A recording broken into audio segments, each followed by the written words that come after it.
Welcome. My name is Monica Twinar, and I'm the Executive Director of the Center for Sustainable Global Enterprise at the S.C. Johnson College of Business at Cornell University in Ithaca, New York. I'm so glad you've joined us for this great hour of programming we put together to talk about the unique perspective of women in sustainable innovation. We have a fabulous lineup of speakers that I am excited to hear from. But before we jump into our conversation, I thought I'd give a quick overview of the center. Next year, in 2024, the center will be celebrating its 20th anniversary. For nearly 2 decades, the center has been conducting applied research and teaching on the growth opportunities companies pursue through competitive strategies that address the world's most pressing social and environmental challenges. We work with firms to identify innovative, entrepreneurial, and new business alternatives they can implement to tackle the grand challenges of our time, such as climate change, ecosystem degradation, and poverty. We offer a number of programs, events, and activities for residential students and offer one of the leading MBA programs with an emphasis on sustainable global enterprise. In addition to the Cornell Keynotes that we host throughout the year, next week, on November 17th, we'll be hosting our annual energy conference, Empowering the Energy Transition. This will be in person in New York City at the Cornell Tech Campus and open to the public. We'll put the link in the chat so you can check that out. If you are interested in learning more about business and sustainability, we launched an online Sustainable Business Certificate program through eCornell that is available to the general public. We have also developed a self-paced online certificate program focused on sustainable tourism destination management. You can find both of these on the eCornell website. Now, let's turn to today's conversation. I want to take a moment to thank our partners, Deanne Caldani with the CSG Group and Renee Bonamy, one of the alumni of our program, for making today's conversation a reality. With that, I'm going to turn it over to Renee. Thank you, Monica. Good afternoon, everyone. It's a pleasure to host this webinar together with Monica Tunard from the Center for Sustainable Global Enterprise at Cornell Johnson and Deanne Caldani from the CSG Group. Women entrepreneurs are inspiring in many ways. My mother was an entrepreneur who built a fashion purse and bags business that lasted for 15 years in Brazil. There was a lot of lessons learned there that I took with me before starting my own business. Today, I collaborate with many women entrepreneurs who inspire me every day, including Deanne, who will speak after me. In this webinar, we'll get inspired by women who are driving change in sustainability and innovation. I want to personally thank the center, all the speakers, and the eCornell team who helped us enormously in putting this webinar together. Thank you all for attending this webinar. I hope you enjoy it. Deanne will continue with the introductions. Thank you, Renee, for this personal and touching introduction. Good afternoon, and thank you to all who are taking the time to join us live for this upcoming panel discussion. I also entered the realm of entrepreneurship when I founded the CSG Group 2 years ago, inspired by many before me, and most definitely by women who have become role models like many in this group of speakers. The CSG Group is a collaborative of consultants that have expertise to assist startups with their fundraising efforts, as well as their technology, market readiness, and communication with investors. Our mission is to help innovators be successful in creating companies that add value to society and our planet.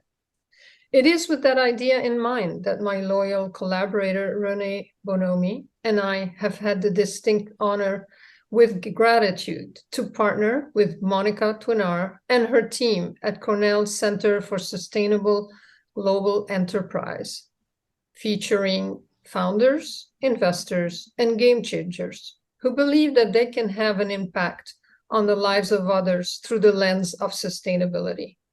If we wish to encourage more innovation and sustainable initiatives, then we must be more intentional on supporting and funding female entrepreneurship.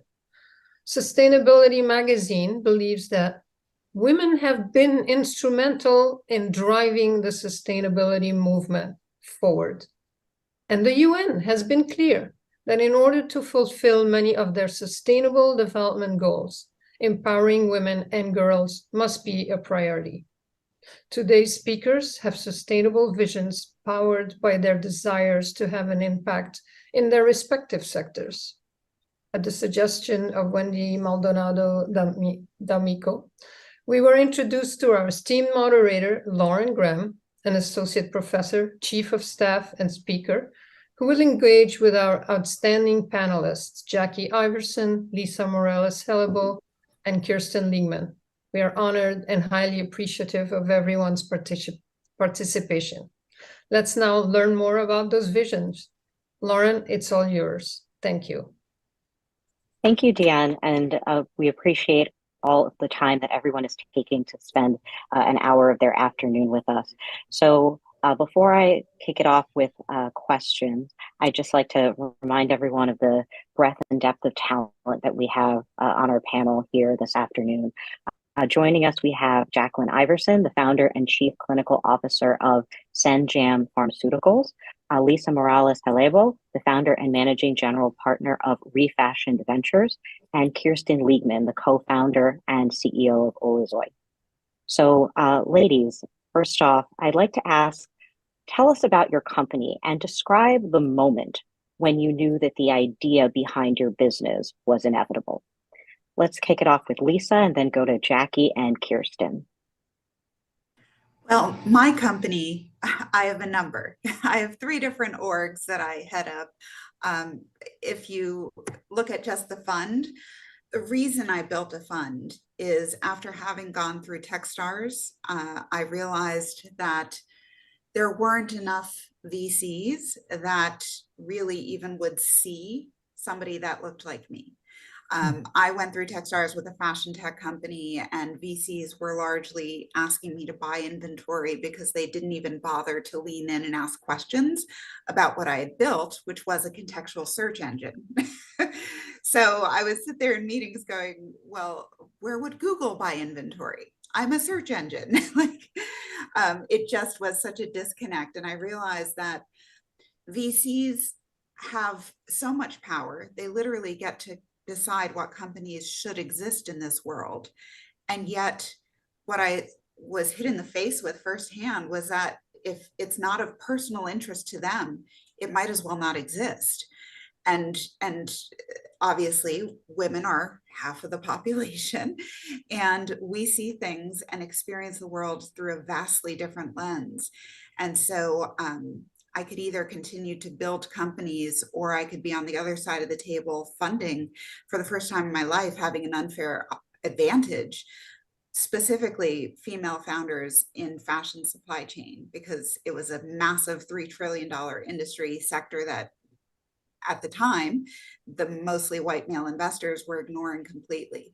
So you have a global industry, underfunded, preponderance of female founders who are getting less than 2% of venture capital, and I wanted to own it. So that's why I built my company, my fund, to be able to invest in women and people of color and just diverse lenses, people that are experiencing the world through a unique perspective and building technologies based on that unique perspective, which I wasn't seeing accepted or invested in. Thank you, Lisa. Great. If you want, I'll go next. We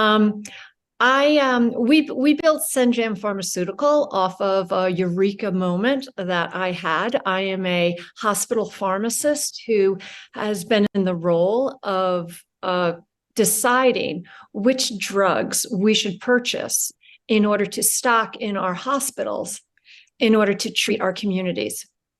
And in this role, I realized that not only were the patients dissatisfied with the efficacy of the drugs that are being produced by pharmaceutical companies, but also the physicians are not pleased either with their efficacy and also their safety. And it occurred to me that there was a big, wide open hole or a niche by which drug companies were not creating drugs that were needed, not just for United States, but for around the world. And let me take a little bit deeper dive into that. As we are learning more and more about our bodies, we're learning more and more about our immune systems. And our immune systems drive our entire healthcare from the moment we're born until we die. And in order to keep that immune system at its best capable ability, we need to ensure that we're not having a huge amounts of inflammation.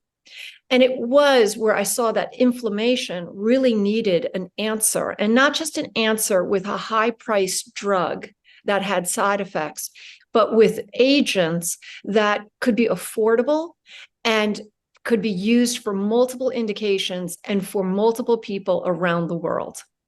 Therefore, I started the company, Senjam Pharmaceutical, to change the course of inflammation.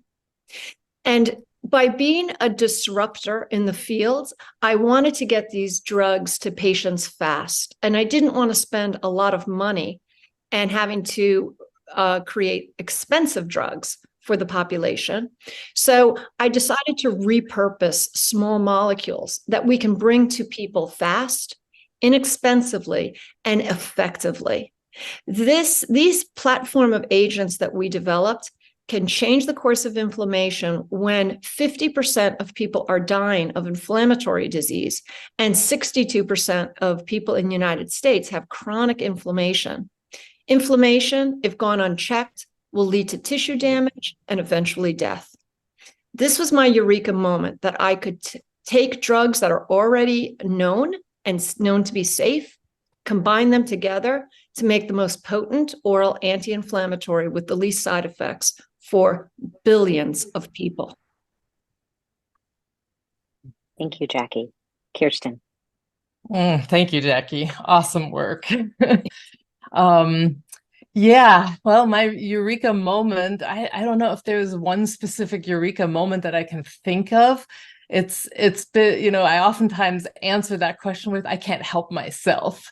Sustainability, the love for the earth, being in alignment with the earth has been deep in my DNA from the beginning that I can remember. And so, I have an MBA in sustainable management because I wanted to look at how can we completely change the way we live on Earth in alignment with the Earth. The segment that has most of life force for me and the passion is the built world, how we actually live in community, on the land, with the land. And so my late husband, Rennie Davis, and we were working on a showcase for a new way of living. We were looking at how can we bring together the technologies, the know-how, the social technology to actually create a way in which we can live on the earth, self-sustained on the earth with each other in harmony. Unfortunately, he decided to exit stage left and work from the other side in 2021.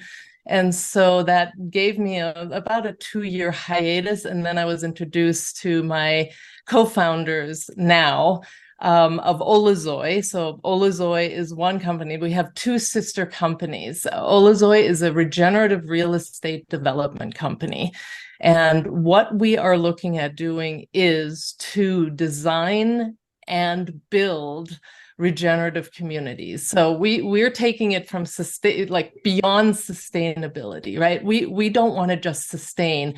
We want to give the earth the ability to regenerate herself and then regenerate ourselves, to what Jackie was talking about, that we need to regenerate on so many levels. And so Olazoy really is looking at pushing the boundaries of what it means to actually live with the earth, on the earth. But we also co-founded a sister company called the Regenerative Studio. And the reason for that was that we saw the incredible demand for this kind of living.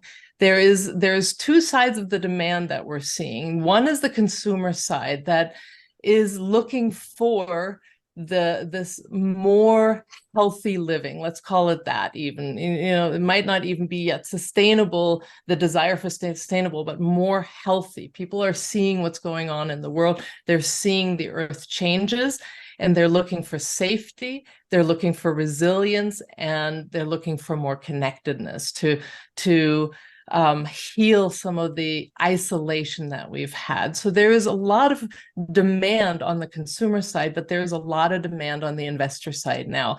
The investors, especially the impact investors, are looking for the sustainable real estate plays that they can get into to enhance their portfolios.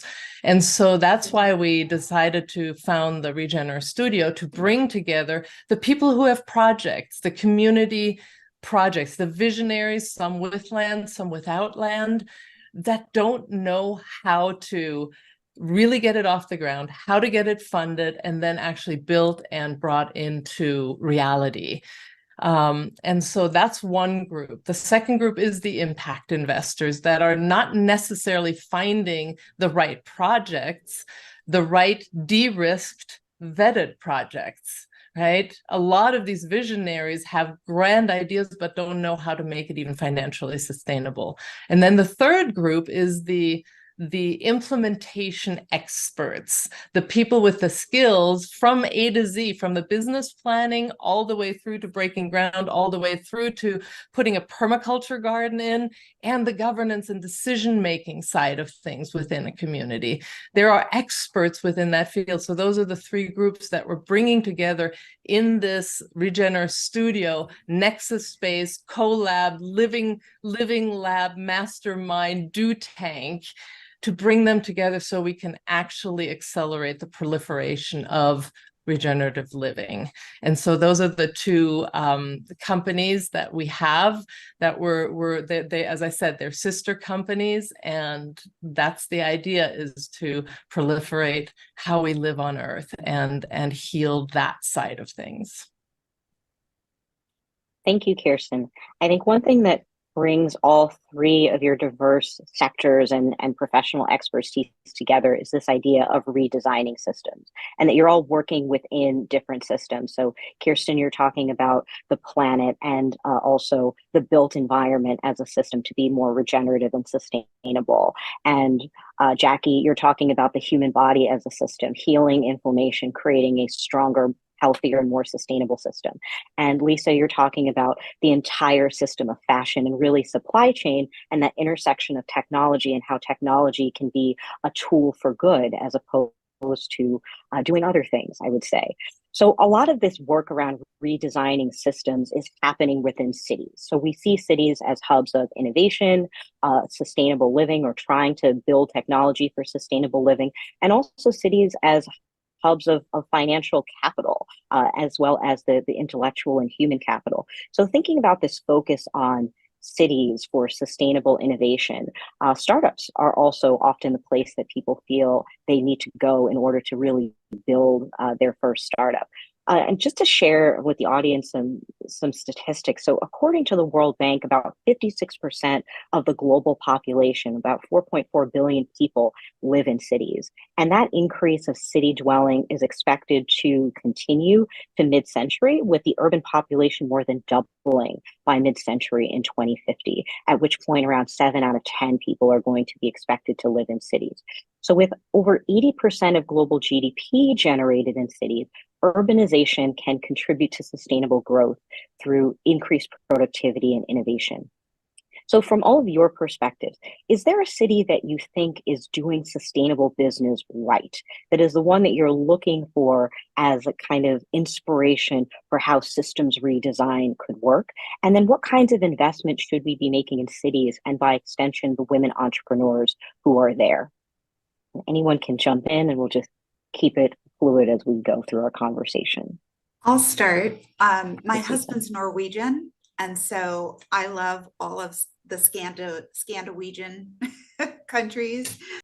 They really have their head straight on culturally as a people that we are not going to, buy our way out of our current demise, that we need to have investments in infrastructure and in parity and systems that will be taking care of the least among us, not because it's, the Christian thing to do, but because it's the right thing for a healthy society.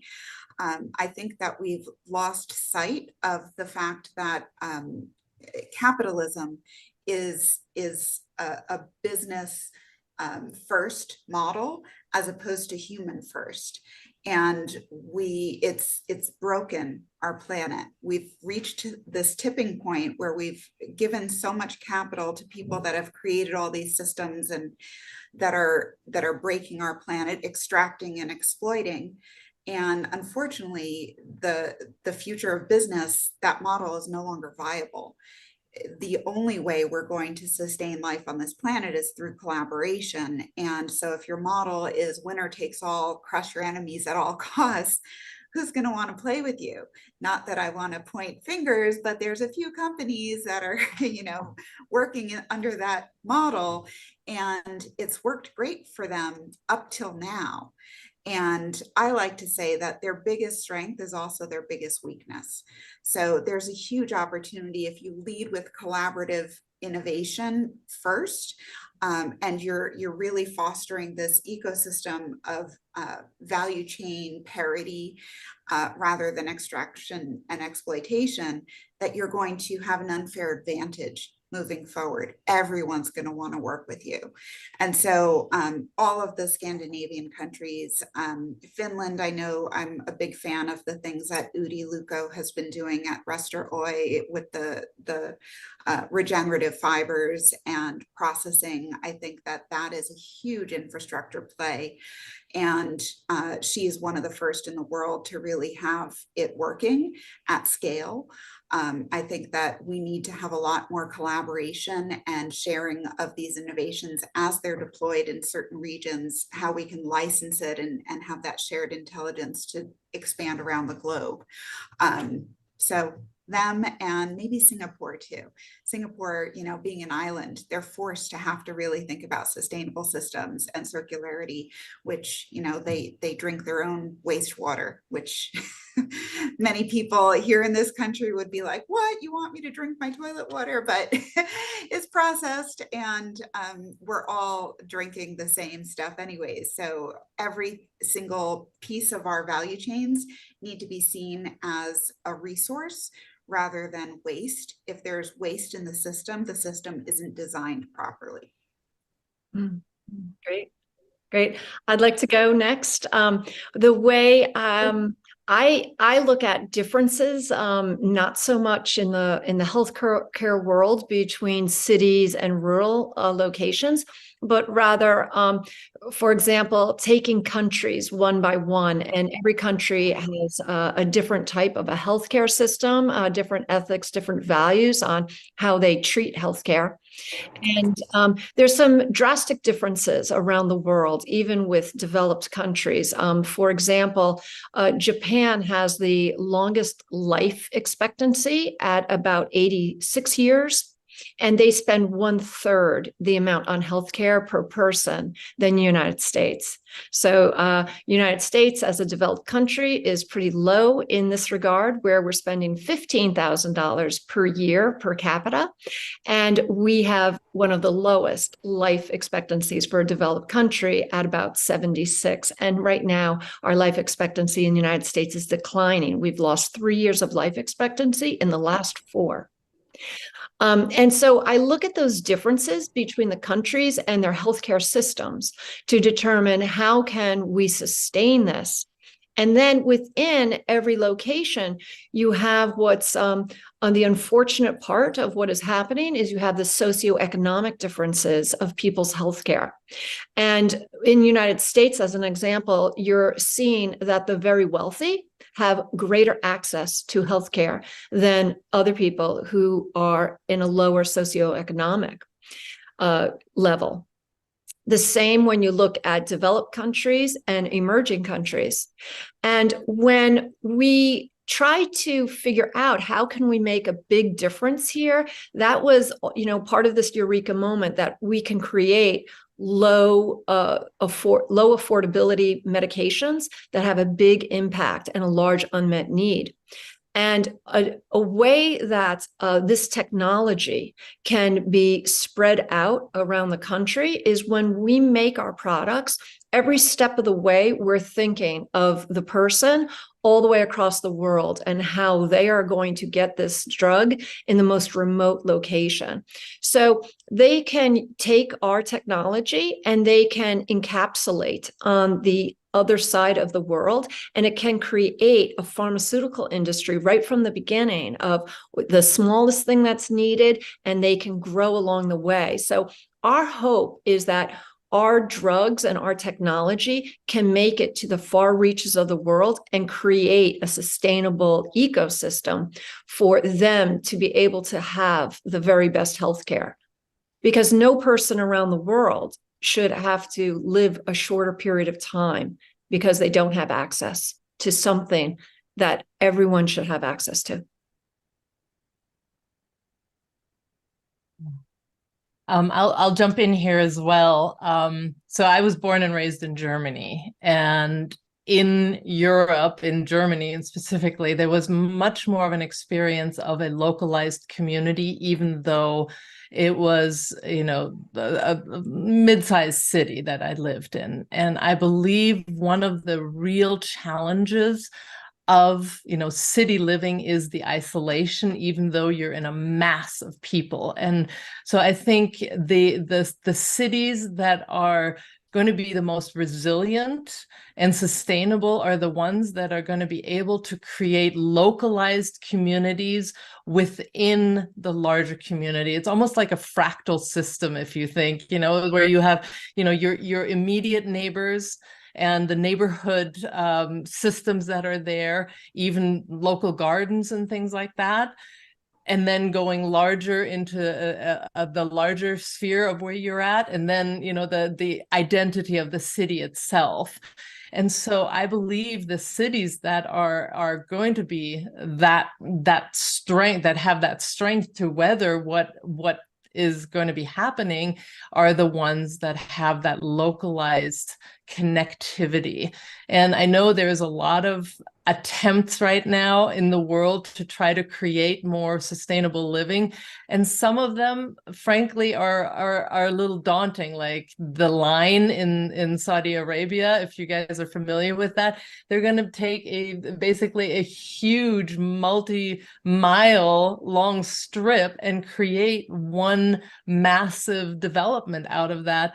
And this is where I believe we as humans need to learn to think things through a little bit more effectively and think about what effects the earth is going to experience by us doing that. Migration patterns, tribes that are going to be displaced, things like that. So as we look at city living, which is a part of human experience, we also need to be able to understand the larger systems within which we're embedded, and then bring it down to the human level of the community itself and the connectivity of that.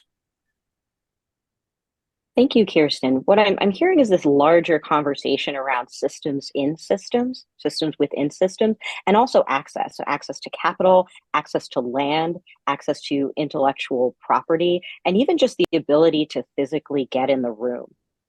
So since that question around capital is so critical, who has access to the funding to get some of these great ideas off the ground and to create hubs or spaces for connection between those with the ideas and then the funding? Can you talk a little bit more about your journey to funding your startups and funding your business and how critical access to capital is for women entrepreneurs? Oh, Lordy, funding. Who wants to go with their battle scars first? I've raised capital as a startup founder and now as a GP of my own fund, and none of it has been pleasant. Starting with a tech company, the very first time I walked into a room to pitch a room full of angels, mostly men, I think there were 3 women. One of them decided to stand up and say, "What is it? Bring your daughter to work day? Maybe next month I'll bring in my little girls. They'll share some of their ideas." I was 37 at the time. And it didn't get any better when I went through Techstars and had VCs say to my face, you should have just married better. You're so pretty. Just the insanity of the misogyny, and then the lack of curiosity about things that aren't specifically pertinent to them. It's just, it's a massive disconnect and holding back humanity's capabilities just by the sheer fact that we have this wall between who has capital and what they want to fund and who doesn't, and who they won't even take a meeting with. Innovations like yours, Jackie, I want to follow up with you afterwards. I have inflammation. I need what you're doing.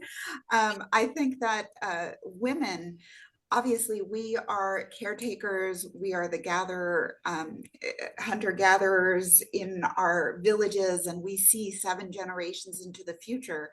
So we have a totally different lens that we experience existence through, and it is equal, if not, greater than, because of that. We're creators of life, and we should be the stewards of life on this planet moving forward. I, for one, raising my fund now, it's a totally different type of pain because you don't have a product to sell other than your expertise and yourself. And convincing people that have power and money to cut you a check is no small feat. So you have to come with not only your expertise, but third-party verified credentials that are 10x what your peers, if white males, would be. It's an unfair system, and I'm hoping to be part of the change. Great. Our experience with fundraising has also been very difficult. And when, in the pharmaceutical industry, a female founder and female entrepreneurs are also, there's not as many as the male folk. And also the amount of funding that goes into female founders is very slim. So we had to be innovative because we weren't going to give up.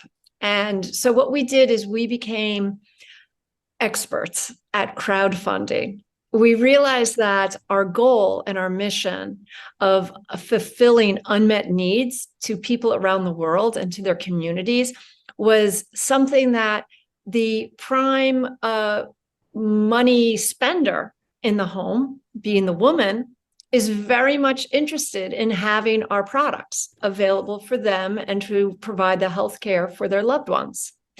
And so with crowdfunding, we found we've been able to raise through crowdfunding over $4 million, which is very extraordinary.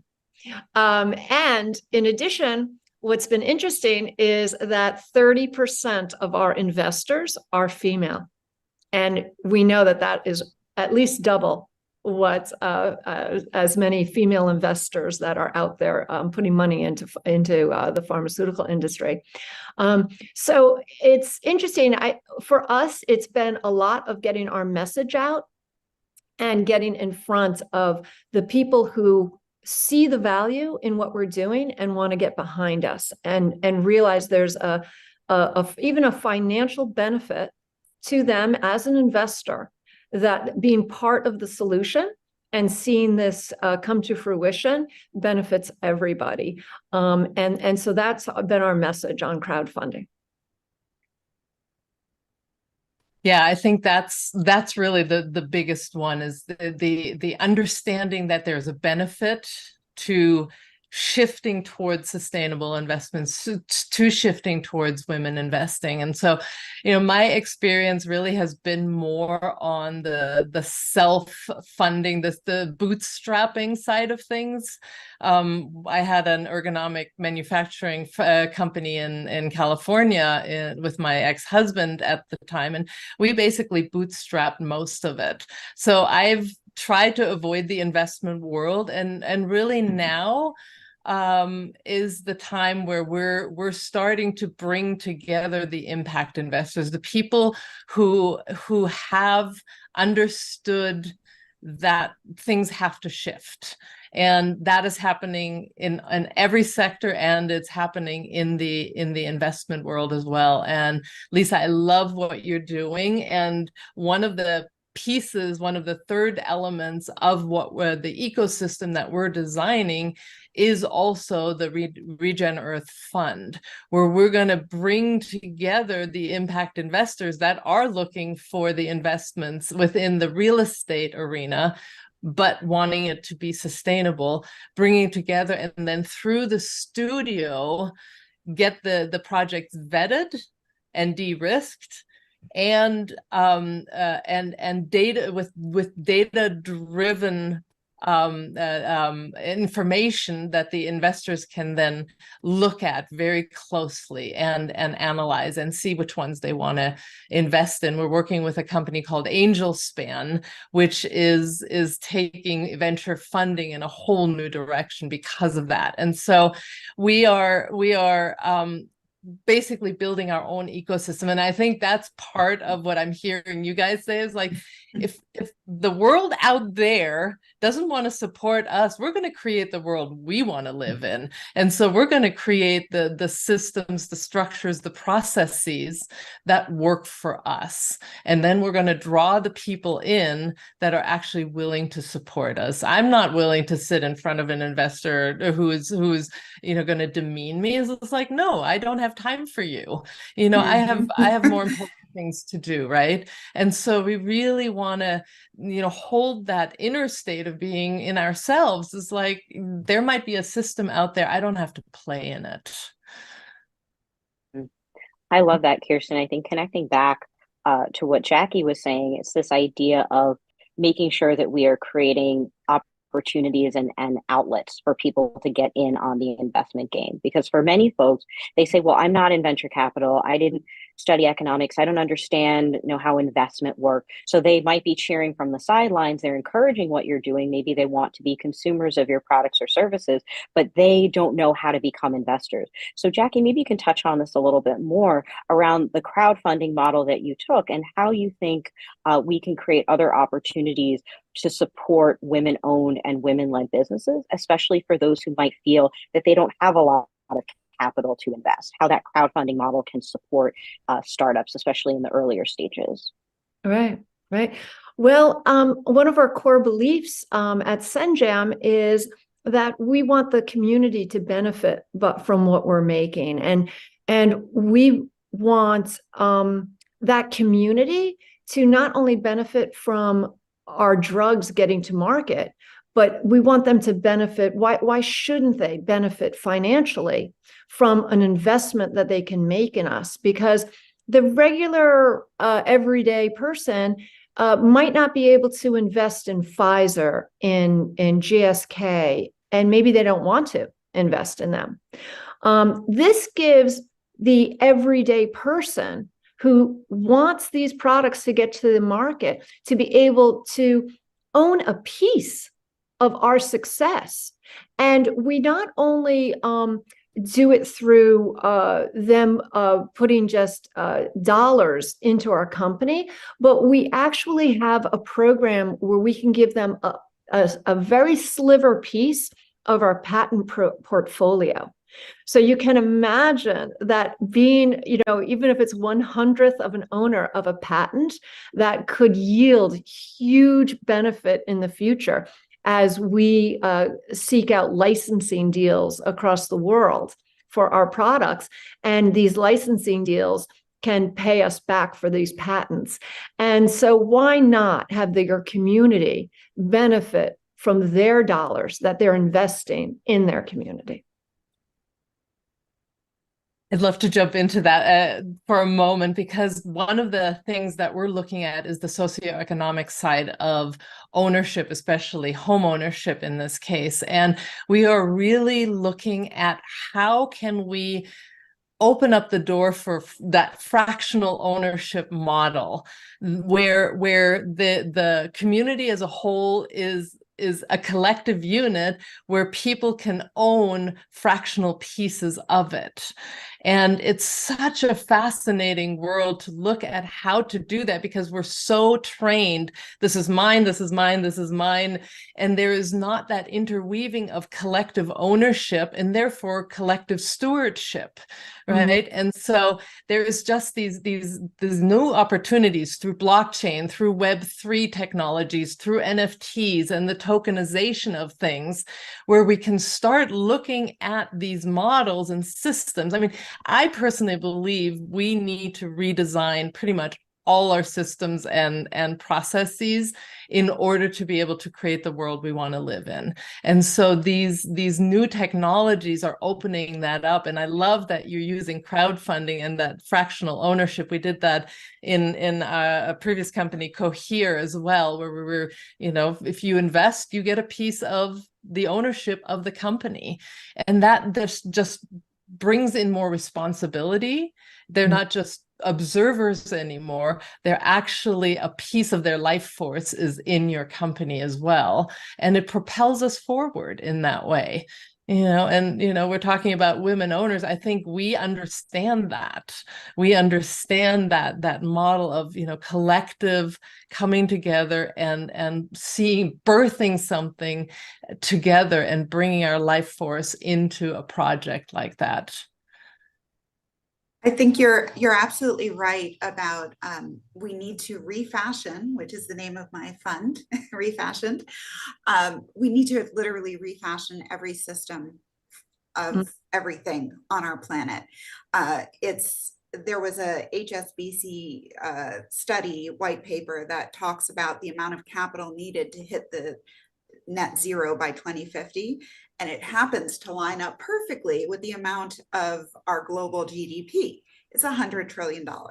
So the entire world's businesses run on supply chains and industrial infrastructure, and we need to refashion them entirely and deploy $100 trillion to rebuild everything from the bottom up so that we can continue to exist on this planet. Yeah. Thanks, Lisa. That's a great segue into my next question. I think the shift that we've made now is talking about the collective ownership, collective stewardship, and collective impact. And the fact that we need new ecosystems that invest and have more of a reciprocal symbiotic relationship. So this idea that we're trying to create collective impact, when we shift that down to our own individual businesses, impact measurement is probably something that pops up for you a lot, whether it's being prodded by investors or just wanting to make sure that what you're building is truly solid. So as we're trying to create social and environmental impact, we also need to build in financial returns, but we know that it's difficult to measure outside of more of those data-driven points.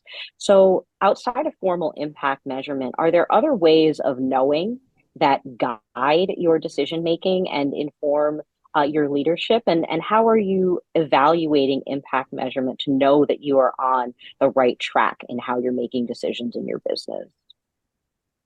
Mm-hmm. Yeah. Well, for us at Zenjam,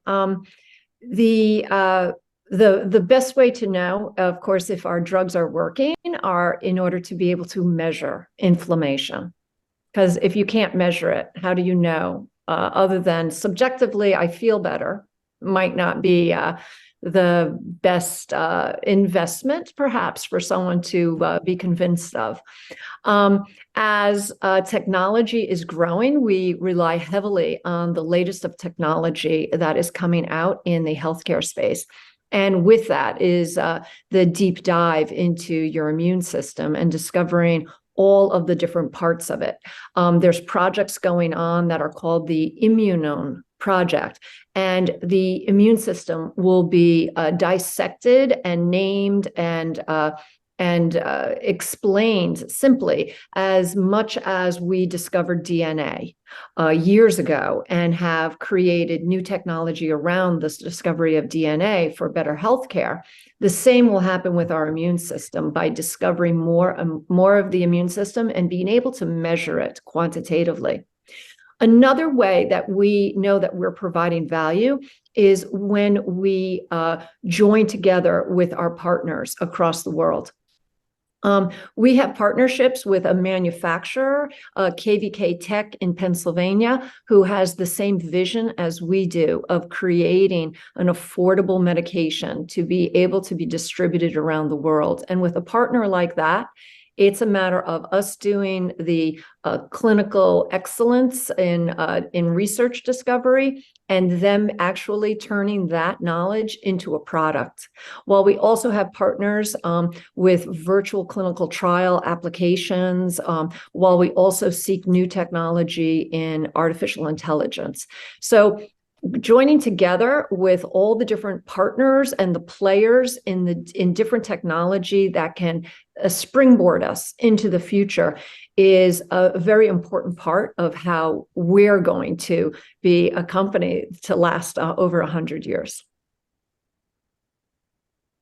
Yeah, I'll jump in on that. Our premise is that we're going beyond sustainability to begin with, right? In everything that we do and how we design the communities that we're working on, or helping incubate the projects that want to build communities. And so we've developed a matrix that the companies, the projects that are going to go through our incubator are going to be working through, that are baseline regenerative and baseline biomimetic. And I just wanted to bring in that concept of biomimicry. I think if we're going to redesign these systems, nature is going to be our best teacher. And so this whole aspect of biomimicry and mimicking nature and mimicking its processes, its systems, its interconnectivity, all of that is already inbuilt in how we are approaching community design, real estate development. And so, this matrix, just to give you a couple of the different measurement points, is, under ecological harmony, is there biodiversity, is the ecosystem being regenerated, what's the water stewardship look like, health and well-being is a big one under the community empowerment side of things, Jackie. And so participatory decision-making, resource efficiency, infrastructure, ecocentric architecture. So there's this matrix that we've built that, we're going to look at how are our projects implementing this? And are you on a scale from 1 to 10? How are you doing? And how can we improve that? So we're really looking at building that into the projects that we're going to be incubating and supporting to begin with. And then we are in conversation with an amazing company called Restore.Tech. And they are very much into moving away from the greenwashing that has happened, and the data that can be distorted, to a data-driven reporting where you literally, he was telling me about their project in Africa where they're planting mangroves. you literally can track and see one mangrove at a time, how healthy it is, whether it's died. I mean, 50% of reforestation projects, when a company claims, oh, we planted 1 million trees, more than half of them apparently die within a very short period of time. So again, there's that greenwashing aspect with their technology. Companies can say, no, here is the actual impact we're having. So we're looking at it company-wide. Obviously, our own company, we're mostly virtual. So there's, the impact of us and how we function as a team, and the sustainability of our organization needs to be looked at as well. But then how do we express our product into the world is just baseline beyond sustainability already. And now how can we prove that and measure it? I think the measuring systems, at least what I'm seeing, speaking of greenwashing, it's all currently top-down Band-Aids on broken systems. So you're never going to get the outcomes you're trying to achieve just applying Band-Aids on the current broken status quo. What we invest in is bottom-up systems that will entirely refashion a way something is produced, and data can be extracted, and you can have basically trustless data directly from the source, from the machine on the factory floor, from the worker that's wearing a wearable device. So you know how much they're working, what their break periods are, and their throughput capacity, load bearing, et cetera, is. All of this is possible, but not if you're applying top-down Band-Aids on the current broken system. So I think it's a whole new way of looking at things, and we're just excited about the opportunities. We just hope that there's enough capital to deploy fast enough for us to continue to exist. And I think that the blockchain technology, even though it's fairly young right now, I think is going to be one of the vehicles that is going to allow for the transparency.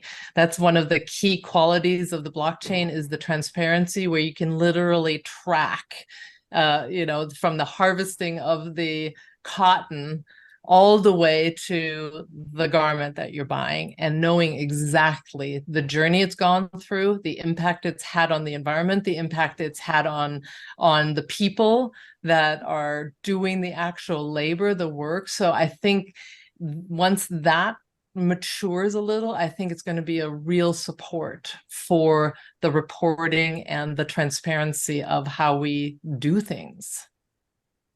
Mm-hmm. Thank you, Kirsten.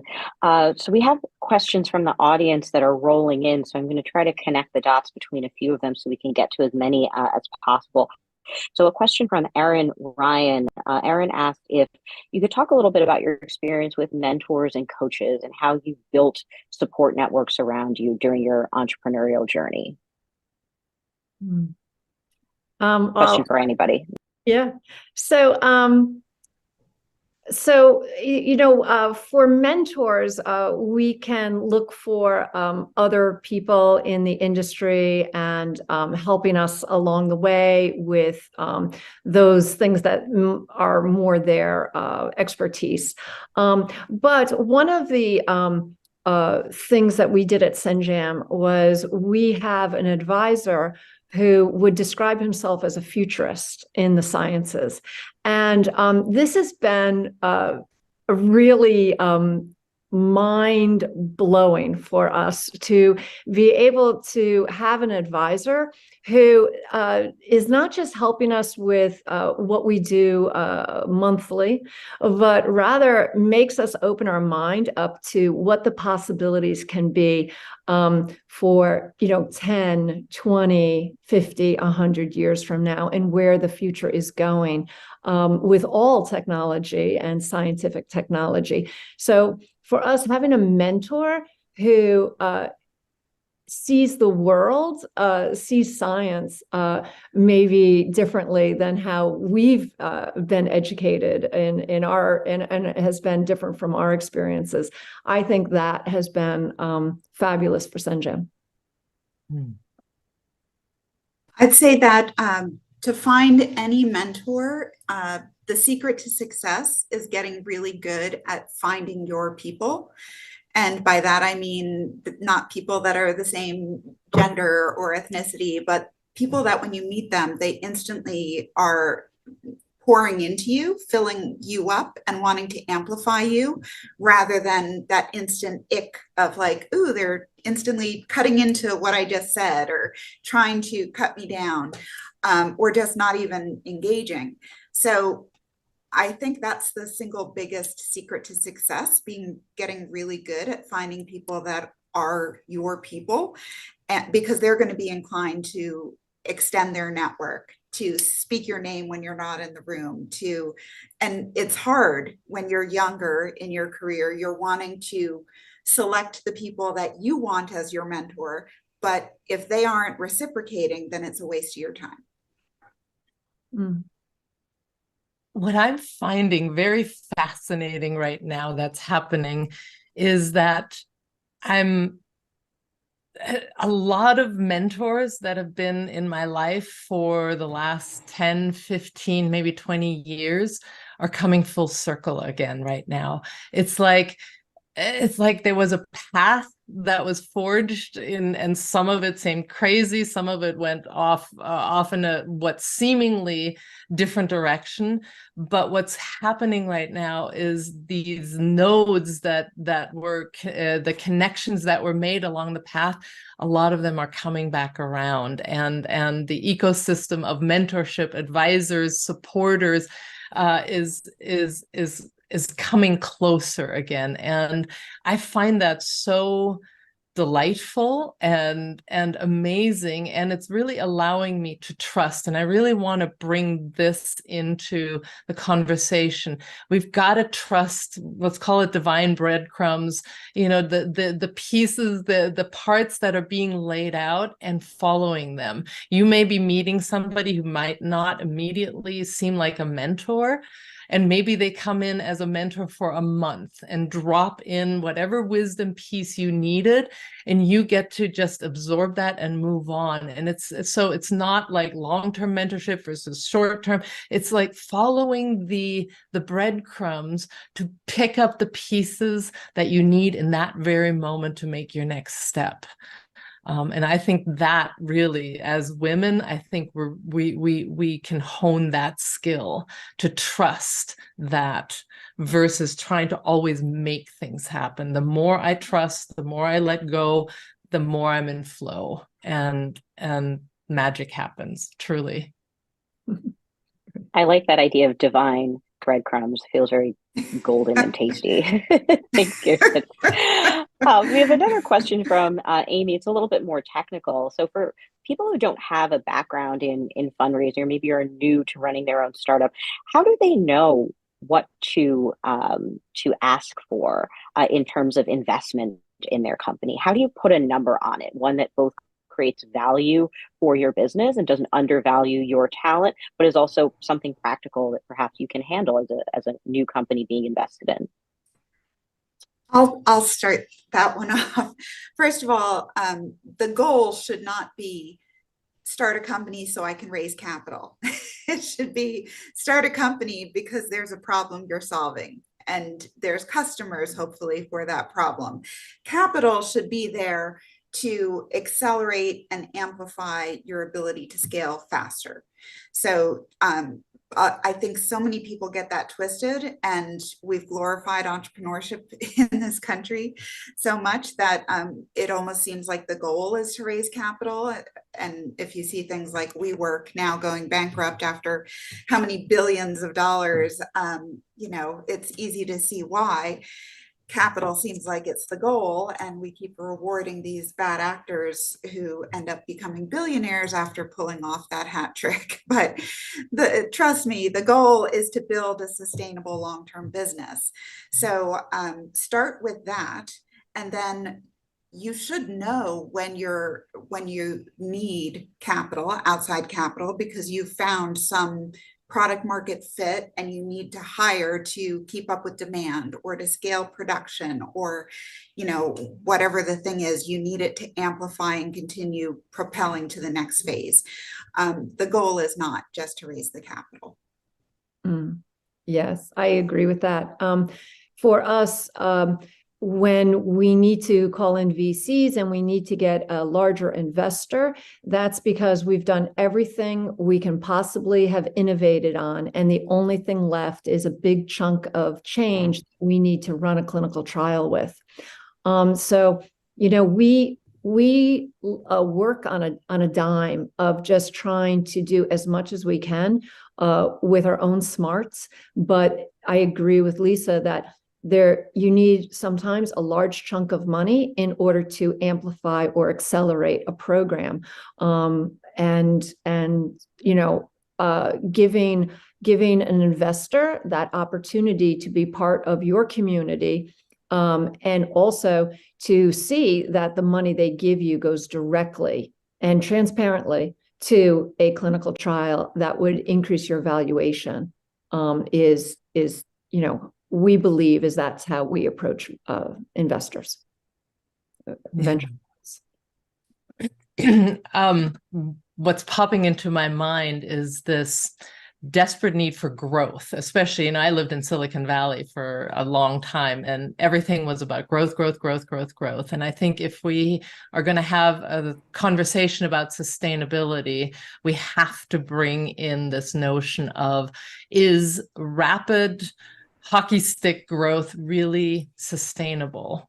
And so I think when you go looking for money, be clear on what you can sustainably handle in your own growth, and then delineate the points at which you need an additional cash infusion. And maybe you don't actually need that projected cash infusion at year 5, because what Jackie just said, you know, you had other innovative ideas. So I think, and then there's the data-driven part of things. And this is where Angel Span comes in so powerfully, bringing in such clarity in what it is that you're presenting, what your numbers look like, and backing those up so that then you can bring your pro forma to an investor and say, here's the projected growth, and here are the expected infusion points, and here is what I would like to have right now. So don't go, my personal belief is, don't go for the whole hog. Prove along the way what it is that you're able to do, and that'll give the investors more confidence in you, as well as you prove that you can actually take the money and apply it where you say you're going to apply it to. Mm-hmm. Thank you, Kirsten. I know we're slightly over time, but there's so many interesting questions coming in. The question from Rochelle that touches on what you just said. So we're talking about investments and financial investments, but what other keystone strategies exist to promote growth that's smart and sustainable and timed well without relying heavily on investors? So if we took that off the table, what other strategies exist to promote growth without just relying on the influx of capital? Yeah, we've done that with our partnerships. You know, the reason why partnerships are so good for us in our industry is so that we can keep our the actual company of Syngene Pharmaceutical down to less than 10 employees while we expand through partnerships. So if we wanted to add these partnerships to our company, at this point we would probably be over 1,000 employee big. Because that's how many employees are within all of our partners. So people might look at us and say, how do you get as much done with so few employees? Well, that's because we have great partners, and those partners are mutually beneficial for everyone in that group. And so that's how we create value and stay small and nimble, and not in need of a lot of cash. Mm-hmm. This is a really interesting conversation because, most of the time when we think of capital, we think of financial capital, and that's what we're looking for, and that's what we need in order to grow. But there is a huge intellectual discourse now around what other forms of capital are there. And, there's intellectual capital, social capital, material capital, living capital. So there's these there's one article around that called the 8 forms of capital. And so then when we tie that back to fractional ownership and say, okay, if financial capital is not the only way in which we can invest, but we can bring our physical capital to things, we can bring our intellectual capital and provide some necessary fuel in those ways to the growth of the company in exchange for fractional ownership of the whole. Now we're all in it together. We bring the whole ship up together and may not need immediate financial infusion, the financial capital. So that's one aspect of how to do it without that. Yeah, I would also echo what both you said. I love the quote, what is it, Margaret Mead? Never underestimate that a small group of determined people can change the world, something along those lines. It's all that ever has and will. So I think finding collaborations and partnerships absolutely can help amplify. And right now, given the state of the economy and investors sitting on their hands and piles of cash because they are terrified of deploying in this uncertain time with wars and whatnot breaking out, it's a great opportunity for early stage companies to collaborate. And even within our own portfolio, because it's all supply chain, they all should be able to collaborate. So we've literally facilitated introductions across our portfolio of 41 companies saying, you both are selling into the same customers, go talk to each other. And within one day, we get a text message with a photo saying, hey, we've got a signed contract, of a new customer. It's amazing what you can do just by sharing your resources and having a true open collaborative ecosystem. Thank you, Lisa. So as we're getting to the close of our conversation together, I feel like there's so many other things that we could talk about, just pulling together the different threads around ecosystems and collaborative stewardship and design, and really what the purpose of growth is, which becomes a very mission-driven, values-oriented conversation. I'd just like to have you all close by answering a question. So the idea of disruption and resilience are talked about a lot in business, and that's part of that pro-growth kind of hockey stick approach that Kirsten mentioned. So since those terms get thrown around a lot, as a closing question, how do you define resilience and disruption? What do they mean in your work? I'll start. I've literally been featured in a book called Disruptors: Success Strategies from Women Who Break the Mold. And I initially, earlier in my career, when I was much, much younger, I was called a disruptor, negatively. Why are you butting your nose into everyone else's department? Stop being so disruptive. Oh, but I quadrupled revenue. Now, disruption is a catalyst for change, which is, in my opinion, the best hope we have in existing on this planet. The only two forces that will create the type of change that we need are regulation and legislation, or disruption. And I don't know if you have been watching our legislators lately, but I'm going to put my money on disruption. I think that is, it can be a force for good. And if you look at, Blockbuster and Netflix and even TikTok killing a lot of shopping channels, and Shein, all of these companies didn't come along and ask permission. And, they didn't talk about who they were going to be disrupting. They just went and built quote unquote better mousetrap. Well, what if that better mousetrap was also actually better for people, planet, and profits? And so it displaces the old model and makes it irrelevant. Today, we have companies that are doing this for capitalism purely, like Shein, and have increased the toxicity and speed and slave labor and all those things. But what if there was a model that was intentionally curated and designed to be that catalyst for good that just made the old model irrelevant? So besides my fund, I also am CEO and founder of an operating company called Refashioned OS. And we've literally been building out the model for microfactories, a distributed collaborative network of on-demand facilities across the US, where your volume for soft goods shifts from your finished goods to your raw materials, which are now circular textile and fibers. We're sitting on 4 times the textile waste of any other country, and we don't need to grow another fiber, period, for generations. And every time I say this, I get somebody saying, oh, you're going to put all the poor cotton farmers out of work. And I'm like, no, they can grow food for human consumption, something. We don't have to sit with this within the status quo if it's no longer serving humanity. So let's all put our thinking caps on and try to design systems for the outcomes we're intending to achieve that will displace and disrupt the current status quo. Yeah.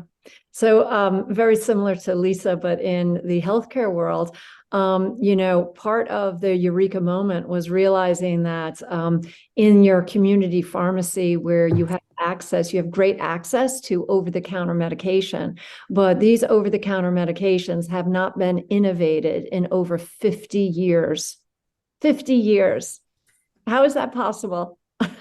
And so we want to disrupt that. We want to see a whole new aisle in your pharmacy that's labeled anti-inflammatories, filled with brand new innovative products that everyone will have access to because they'll be at a price point that people can afford. And that is disruption because that is not how large pharmaceutical industry has made their money. And so we're really hoping that we, with the community support, can give back to the community what we believe the community really is in need of. I completely agree with everything you two said. And as I'm sitting with this notion of disruption really is only necessary when there's resistance, fear, fear of change in the system. If the whole system were geared towards true thriving, true sustainability, true health, there wouldn't need to be disruption of anything. There would be just continuous innovation towards a better way of living, right? So even that notion that we need to disrupt indicates that the system is not functioning well, right? Where we need to break something in order to break through, right? What you were just saying, Jackie, I mean, that's mind-blowing that there is not an aisle of inflammatories. I mean, that's mind-blowing, right? So even looking at it perceptually different, I think oftentimes there is this kind of an egoic disruption for disruption's sake. I'm a disruptor and it's like a badge of honor. But what if we actually, coming back to the collaboration side of things, using collaboration as a means to bring forth what we really want to change, and coming in from underneath. The systems are going to break. They are already crumbling. We're seeing it. And so I believe part of our job here is to build underneath the existing system so that there's something there to fall onto when the old system is no longer functional. And that brings us to the resilience question that you asked. What is resilience? Right? It's having the stability underneath to weather whatever is showing up. And what is more resilient than a functional ecosystem? And so bringing it back to my biomimicry, bringing that back in, let's learn from nature how nature is resilient. Redundancy is one of them, right? So let's not do competition. Yeah, we need multiple redundancies, and having these functional interconnections, working with each other, the collaborations that happen, all of those new ideas we need to build underneath and within the system so that they're there when it's truly no longer functional. So thank you, Kirsten. That's a beautiful note to end on. And I want to say thank you to you, Kirsten, Lisa, and Jackie, for your brilliance and your creativity and your leadership and just being wonderful humans on this planet. So thank you so much for the work that you're doing. And thank you to the audience for spending some extra time with us as well. I'll turn it back to Monica for some closing thoughts. Thank you so much. Wow, what a great conversation. I think we could have gone on for at least another hour here. So, wow, I really appreciate that. And great advice, I think, for future female entrepreneurs to hear from people who've got boots on the ground and are doing the hard work there, and the incredible stories of the battle scars. And, hopefully by just telling those stories, that prevents them from happening again. People can, female entrepreneurs can be prepared for those challenges, and hopefully, we start to see less and less of that. Unfortunately, I feel like we're still seeing that, but with conversations like this, I hope that brings it out into the open and we can prevent that.